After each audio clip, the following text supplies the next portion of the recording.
In the shadow of the great Roman Empire, where the sun seemed to rise and set on the ambitions of emperors and legions, there existed a figure whose name would echo through the annals of history, albeit whispered rather than shouted.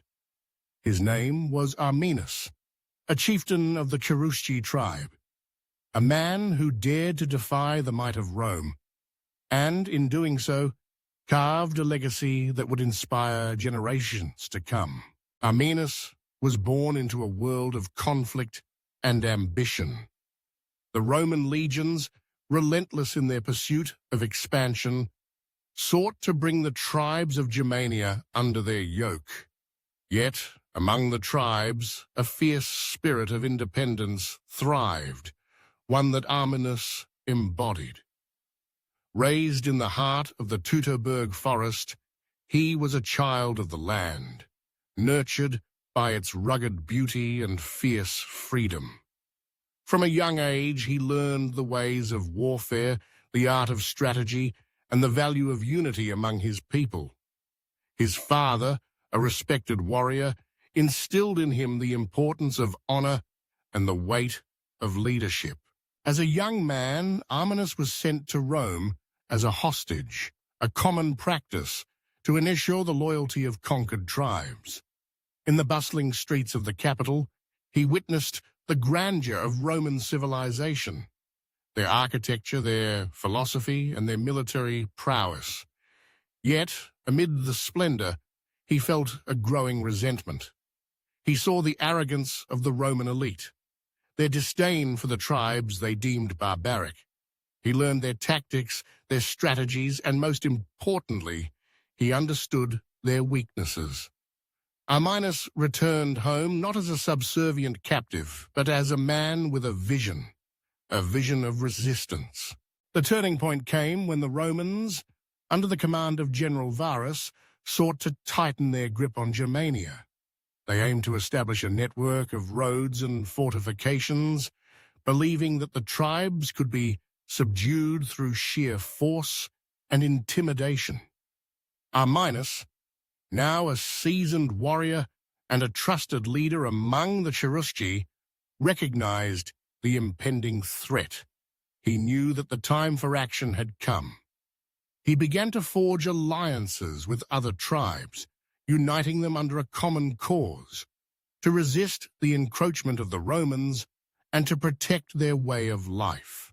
With each passing day, Arminus rallied the tribes, igniting a fire of rebellion that burned brightly in the hearts of his people.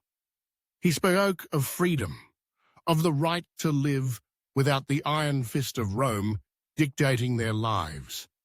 His charisma and passion inspired warriors from various tribes, including the Marsi, the Chatti, and the Bructeri. They came together, setting aside ancient rivalries, united by a singular purpose.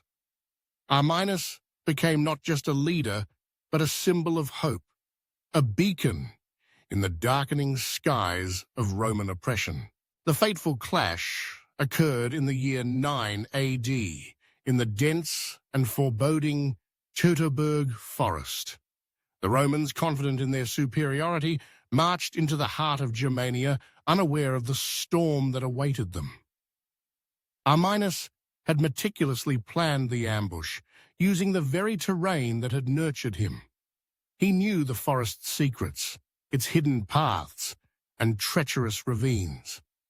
As the Roman legions advanced, Arminus and his coalition of tribes struck with the ferocity of a thunderstorm.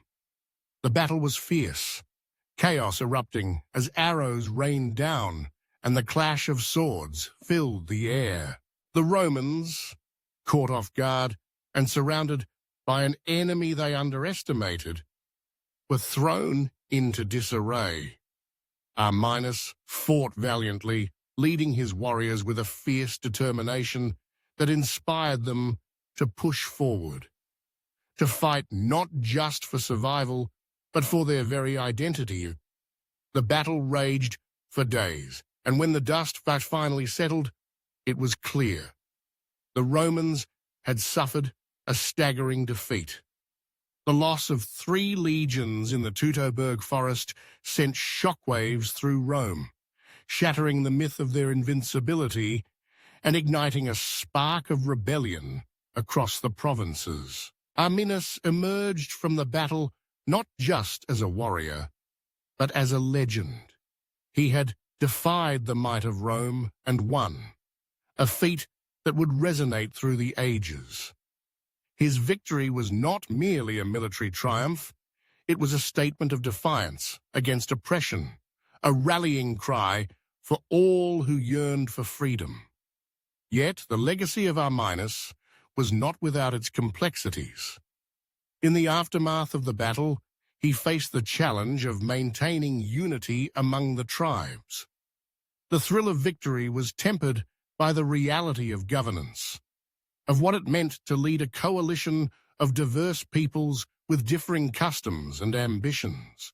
While Arminus sought to forge a new identity for the tribes of Germania, the Roman Empire, stung by its defeat, was not willing to let go of its aspirations. They regrouped, strategizing revenge and retribution. The specter of war loomed once more, and Arminus knew that the fight for freedom was far from over. He continued to lead, not just as a warrior, but as a diplomat, navigating the delicate balance of alliance building and military readiness. Over the years, Arminus's name became synonymous with resistance. He inspired not only his contemporaries, but also future generations who would rise against tyranny.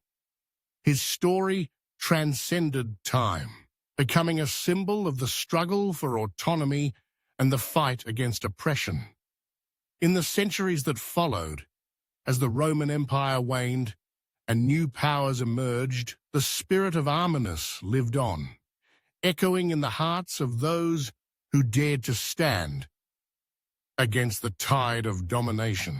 Though history may have obscured the finer details of his life, the essence of Arminus remains a powerful testament to the human spirit's capacity for defiance.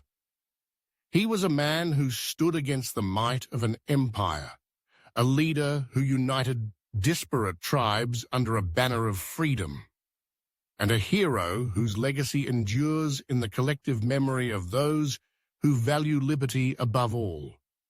Arminus, the unsung hero, teaches us that even in the face of overwhelming odds, the courage to stand firm can alter the course of history, inspiring countless others to rise and fight for their rightful place in the world.